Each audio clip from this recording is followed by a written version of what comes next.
so here's an email I got. This is a comedy-related one, so we can switch gears a little bit here. This guy's asking a question. I'm going to try to eliminate where he's from while I'm reading it, and I won't say his name. Okay. Hi, Dusty, is how the email starts. Hi, Dusty. I'm a big fan of your comedy and podcast. I appreciate that. I like to read the full email in that way. I want people to know that these people writing in are a big fan of my comedy and podcast. Okay. I'm pretty jacked up on coffee, and this whole riff that we've had with various things is really, it's got me in like a wild kind of mode. Yeah, I'm a little wild too. Yeah. I'm pretty new to doing stand-up. This month will be a year, in fact. I am in, and then I'm going to eliminate where he's at. So I'm not getting a ton of stage time, but I am getting the most of anyone in my area. I'll travel a little more distance than others in my region, and I'm reaching out to various venues, bars, and restaurants, and are trying to, oh gosh. Do you want me to read it? Yeah. Yeah, I'm struggling. My eyes are going cross. You want me to read the whole thing? Yeah, except for where he's from. I got so much coffee in me, my eyes are going cross-eyed trying to read. Oh my gosh. You also had too many vitamins this morning. I did have I took too many vitamins all at once, and I had a real Okay. Hi, Dusty. I'm a big fan of your comedy and podcast. I'm pretty new to doing stand-up. This month will be a year, in fact. I'm from X, so I'm not getting a ton of stage time, but I'm getting the most of anyone in my area. I'll travel a little more distance than others, and I've begun hosting an open mic. Others in my region are reaching out to various venues, bars, and restaurants and are trying to book paid shows. They are trying to get me on a lineup for the shows, and I'm very reluctant. I do not think any of us up here have anywhere near enough experience to actually charge anyone to come see us. I voiced that to everyone, and now I'm being seen as some sort of diva or something. One of them called me a hypocrite because they saw me get a check for hosting an open mic. I told them I get paid to lug a PA. Jokes are free. I use the host money for hotels when I go into the city to do mics. I tell folks my philosophy on what we are doing up here. We get laughs at open mics because the crowd is rooting for us. If they're paying $5, $10 to be there, now they're expecting to be made to laugh. The laugh to bomb ratio is going to be much different. So this email is turning into a diary entry. So I'm going to wrap it up.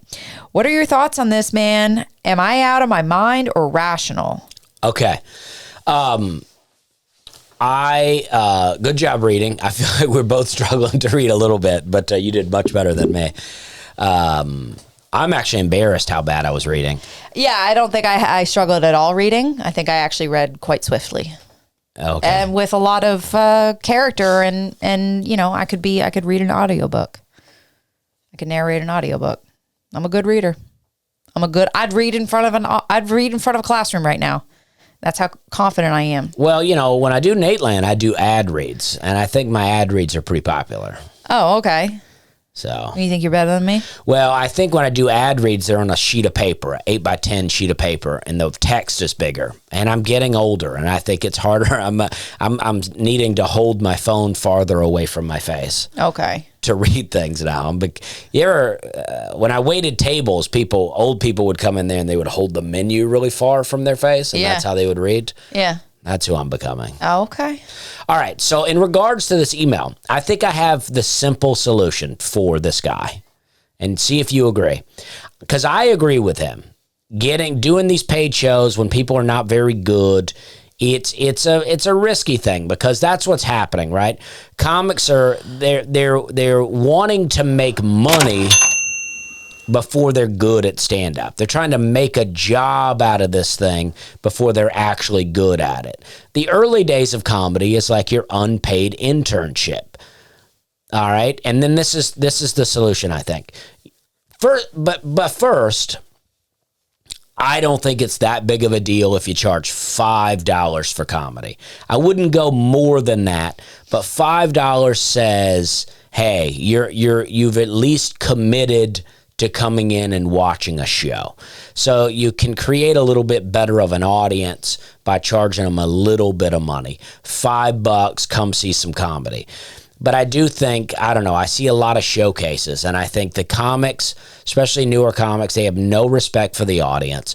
They'll make fun of people in the audience. They'll yell, they'll scream, they'll say all sorts of things. And they got no real respect for the audience.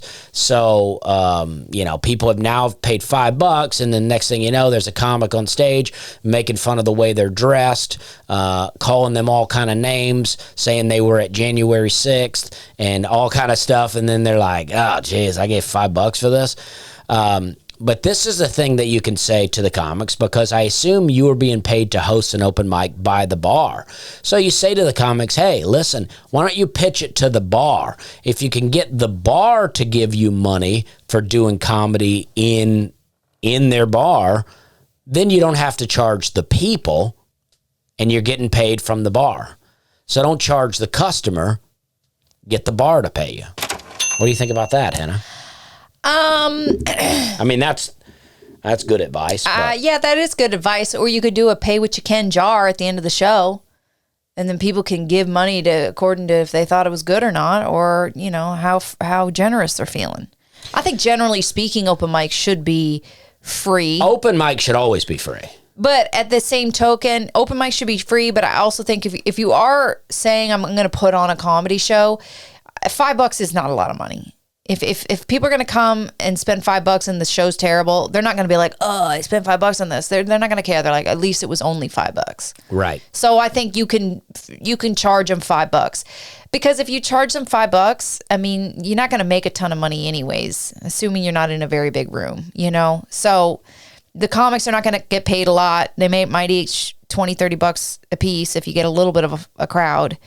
So, you're getting a little bit, but I think when you make a comedy show free, when it's not an open mic, it devalues the show, and people know it's not going to be good, and they don't have any respect going in. And you can't tell any other comics how to do things. They're always going to be mad at you if you try to do anything. Yeah, I've sat with comics before. I had a guy come over to my house one time.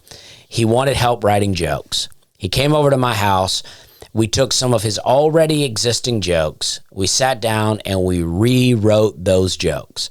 He went to the open mic that night, having not really had an opportunity to practice what we wrote, but he did the jokes the way we talked about doing. Now, again, he didn't have any time to work on it. He just went up with what we did that day, and already he was getting more laughs than I'd ever seen him get. And then I saw him a couple of weeks later, and he was back to doing those jokes the old way that he used to do them, even though they were doing better the way that me and him wrote them. Mm-hmm. I've done that with comics several times. You go, you're right, because people don't understand the process. People think that because I'm a well-established comic and that I'm very funny, that I just have some sort of magic to write a joke. So we sit down, we write a joke, they go up, they tell it doesn't work. They go, oh, he doesn't know how to write jokes. And then they go, I don't need his help. And it's like, well, it's a process. You write a joke and you go, all right, let's try it this way. And you go up and say it doesn't work. Say you get some mediocre laughs. You go, all right, where did it work? Where didn't it work? And let's try to adjust and try to make things better. They just expect that somehow I sit down at my house and I write a joke and I go, this is funny. And then I go up and I tell it and it's a banger. It's like, no, I have an idea. I go up and I tell it. And then, work it out over time. And sometimes it becomes really good.